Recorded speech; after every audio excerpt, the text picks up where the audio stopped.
for joining me today. My name is David Netting, personal trainer of Club Greenwood. And today we're going to go through a few exercises, core exercises you should be doing on your own. We're going to show some advanced ones, and then I'm going to be able to show you something that's not quite as hard. So let's get started. With these exercises, your goal will be 10 reps and then shoot for about 2 to 3 sets. I'm going to give about 18 exercises.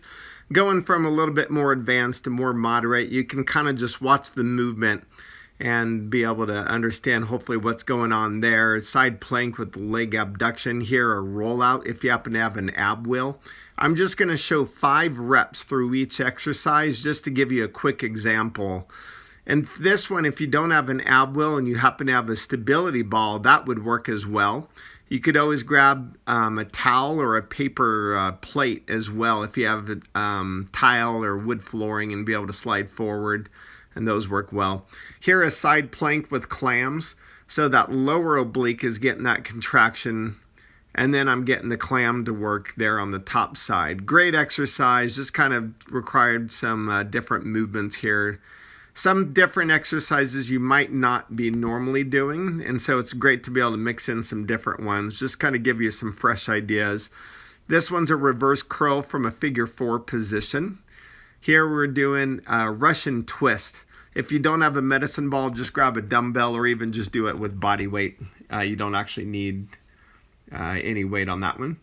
Reverse curl, great exercise. Lower abdominals and the obliques are going to really get firing. If you kind of think of a roof above you, you're just kind of pushing as though it's a collapsible roof. Don't do regular crunches or sit-ups. So I show you the alternative. This one's a great one. It's more supportive for your lower back. Having one leg straight, one leg bent.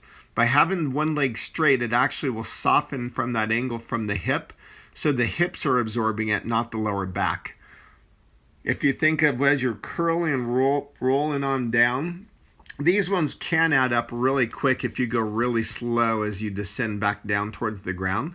If you start feeling this one on your neck, you want to tuck your chin down and then put the tongue to the roof of your mouth. And I'll explain a little bit actually at the very end a little bit in regards to what exactly takes place with that. I'll give a little bit on the science for you. How about that?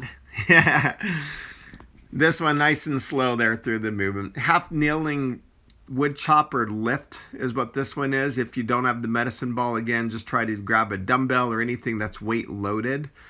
And then if you notice that front leg is straight in front. I don't have it out to the side or abducted out.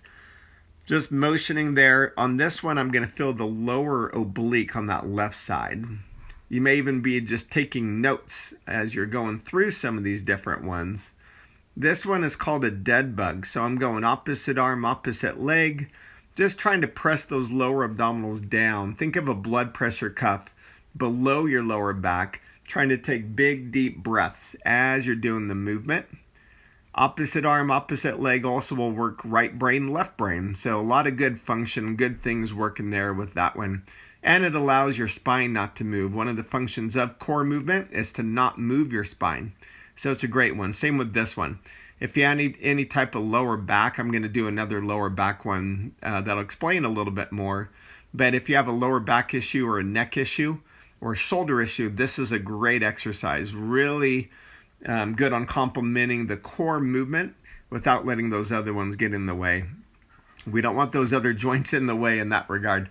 Here, this one is a bird dog. So a bird dog with a tuck under. As I tuck under, I'm just contracting under, getting that oblique to contract and fire. Trying to keep my back, hips, and shoulders nice and level. Think of if you were balancing something on your back until you do the crunch. You kind of get that tuck under there through it. And then if you have a medicine ball, I just kind of show an example of doing kind of a straight leg lift. So in this movement, I don't have the legs bent again. It's a lot easier on the back when you have the legs straight. And here I'm just getting that contraction from the lower abdominals. The side that I'm lifting, I'm trying to lift from the abdominals without lifting just the upper body.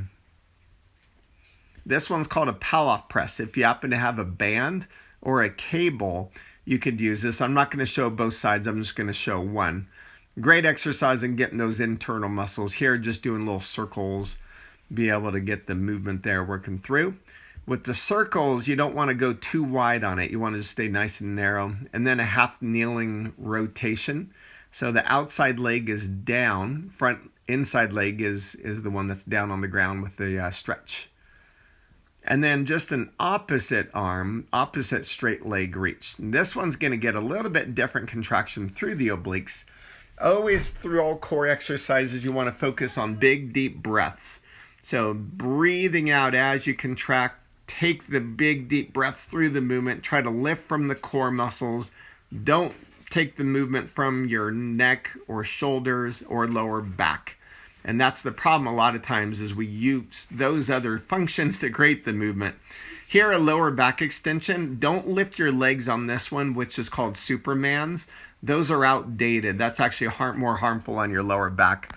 And so just do it where you just lift just the upper body and then just drop down into a child pose.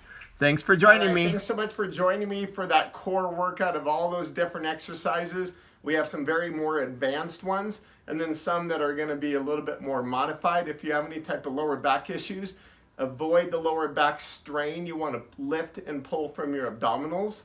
Another thing you want to avoid is pulling from your neck on any movement. So the trick to do that is to tuck your chin down and then put the tongue out the roof of your mouth. The tongue out the roof of your mouth uses what's called your suprahyoid muscle. So there's what's called the sternocleidomastoid. It's this big muscle when you turn. That's an extensor to pull back. The problem is when we try to pull ourselves up into any kind of movements, what we do is we often use that neck muscle to pull and do flexion, and we don't want to do that. So the tongue out the roof of your mouth helps to support your neck. Tuck your chin down so it's not pulling on your neck. Hope those ideas can help, and I look forward to seeing you again soon.